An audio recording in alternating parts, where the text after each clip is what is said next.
Radhe Radhe everyone. आज की video में मैं आपको राधा अष्टमी की बहुत ही सरल पूजा विधि बताऊंगी।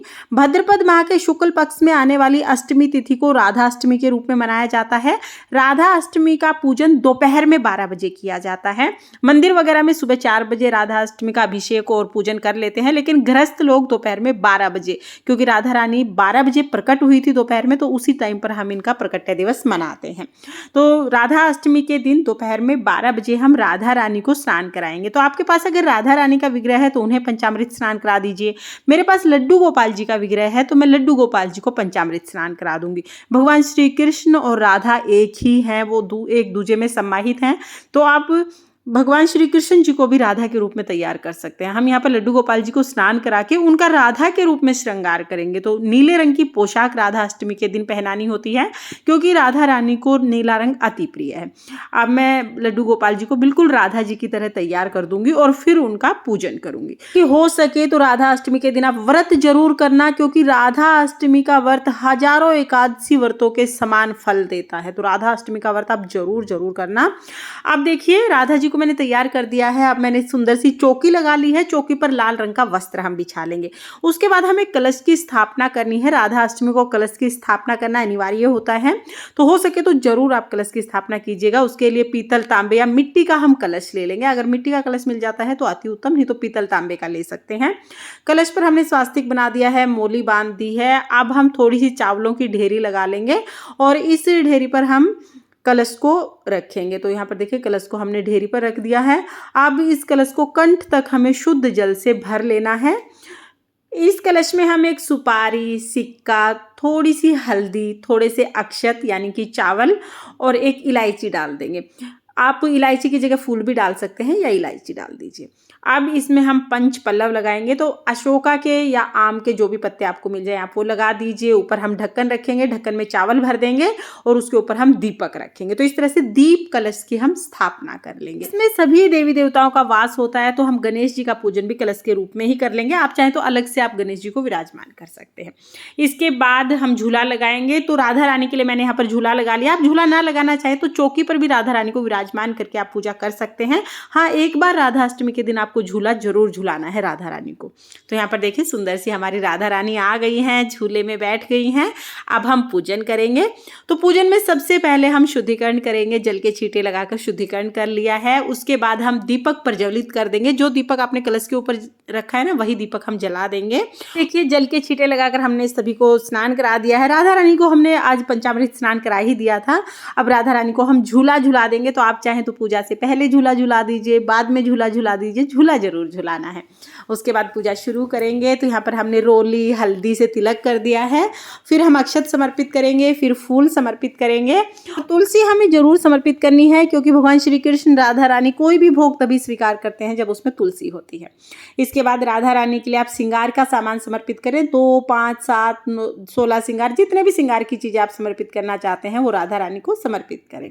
फिर हमें भोग समर्पित करना है। तो राधा रानी को दही अरवी अति प्रिय है। तो राधा रानी के प्रकट्य दिवस पर जब आप भोग समर्पित करेंगे उसमें दही अरवी का भोग आप जरूर लगाइएगा।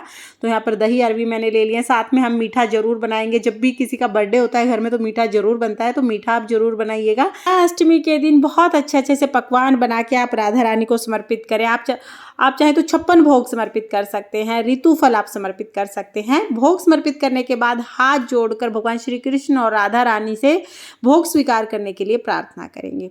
उसके बाद हम दक्षिणा समर्पित करेंगे। तो आज ये दिन न्योछावर की जाती है। राधा रानी के ऊपर से हम इस तरह से 7 बार जितनी भी आपकी श्रद्धा हो उतनी दक्षिणा को वार देंगे।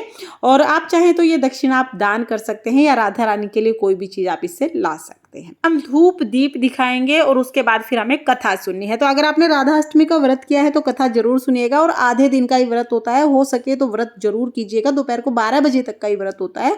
तो देखिए कथा सुनने के लिए 1 लोटा जल हमने ले लिया है और अपने सीधे हाथ में हम थोड़े से फूल ले लेंगे। कभी भी कोई भी कथा खाली हाथ नहीं सुनते हैं, तो फूल हाथ में लेकर हम राधा अष्टमी की कथा सुनेंगे। कथा का वीडियो आपको चैनल पर मिल जाएगा, लिंक मैं आपको डिस्क्रिप्शन में दे दूंगी, आप वहां से देख लेना। कथा सुनने के बाद जो हाथ में फूल लिए लिए हैं वो हम राधा रानी को समर्पित कर देंगे। थोड़े से फूल हम जल के लोटे में डाल देंगे। इस तरह से कथा पूर्ण हो जाएगी। देखिए, बहुत से लोग पूछते हैं कि अगर हमारे पास तुलसी अवेलेबल ना हो तो भोग कैसे लगाएं, तो आप तुलसी माला ले सकते हैं। इस तरह से आप तुलसी माला ले लीजिए और वो माला भगवान श्री कृष्ण जी, विष्णु जी, राधा रानी के सामने रख दीजिए, फिर भोग समर्पित कर दीजिए। तो यहाँ पर हमने कथा सुन ली है। उसके बाद फिर हम आरती करेंगे। तो आरती करने के लिए जो दीपक हमने जलाया है कलश के ऊपर, वो बिल्कुल नहीं हिलाना है, उसे नहीं उठाना है। या तो आप अलग से दीपक जला लीजिए या तो आप कपूर से आरती कर सकते हैं। तो मैं यहाँ पर कपूर आरती कर रही हूँ। बहुत ही प्रेम पूर्वक पहले हम गणेश जी की आरती करेंगे, उसके बाद हम भगवान श्री कृष्ण राधा रानी की आरती करेंगे। तो बहुत ही प्रेम पूर्वक हमें आरती करनी है। आरती करने के बाद हाथ जोड़कर भगवान श्री कृष्ण जी, राधा रानी से हम पूजा में रही कमियों के लिए क्षमा याचना करेंगे और अपनी मनोकामनाओं को पूर्ण करने के लिए प्रार्थना करेंगे। भगवान श्री कृष्ण जी को पाने का एकमात्र रास्ता राधा रानी है। अगर हम राधा रानी को प्रसन्न कर लेते हैं तो भगवान श्री कृष्ण जी अपने आप ही प्रसन्न हो जाएंगे।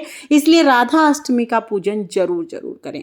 पूजा के बाद जो जल का लोटा है ये हम सूर्य देवता को अर्घ दे देंगे। जो भी भोग प्रसाद हमने चढ़ाया है घर में सभी सदस्यों को प्रसाद स्वरूप हम बांट देंगे। इससे हमारी राधा अष्टमी की पूजा पूर्ण हो जाएगी। पूजा करने के बाद फिर हम व्रत का पारण कर लेते हैं। दोपहर में 12 बजे हमें पूजा करनी है और दोपहर तक का ही व्रत होता है ये। बाद में फिर हम इसका पारण कर लेते हैं। और देखिए, जो चौकी है ना, ये चौकी आप शाम के समय उठा सकते हैं। भोग प्रसाद तो हम पहले ही उठा लेंगे। इसके बाद जो हमने श्रृंगार का सामान समर्पित किया है वो आप स्वयं यूज कर सकते हैं।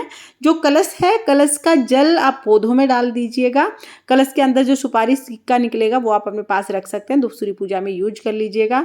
जो भी आपने न्योछावर किया है वो आप चाहें तो आप इसे दान कर सकते हैं, या आप चाहें आपके पास राधा रानी का विग्रह है तो उनके लिए भी कोई चीज़ आप इससे लेके आ सकते हैं। जैसे बच्चे को बर्थडे पर पैसे देते हैं ना, गिफ्ट वगैरह देते हैं, उस तरह से। तो इस तरह से आप बहुत ही सरल विधि से बाद में इस चौकी को उठा सकते हैं। अगर आप लड्डू गोपाल जी की सेवा करते हैं, अगर आप भगवान श्री कृष्ण जी के भगत हैं और जन्माष्टमी आप मनाते हैं तो राधा अष्टमी भी आप जरूर मनाइएगा। अरे लड्डू गोपाल जी का राधा रानी के रूप में श्रृंगार आपको कैसा लगा कमेंट करके जरूर बताना। और अगर ये वीडियो आपको पसंद आई हो, वीडियो अगर आपके लिए थोड़ी बहुत भी यूजफुल हो तो प्लीज़ वीडियो को लाइक कर देना। और अगर आपने अभी तक चैनल को सब्सक्राइब नहीं किया है तो चैनल को सब्सक्राइब कर लेना। फिर मिलते हैं किसी और वीडियो के साथ। तब तक के लिए जय श्री कृष्ण, राधे राधे।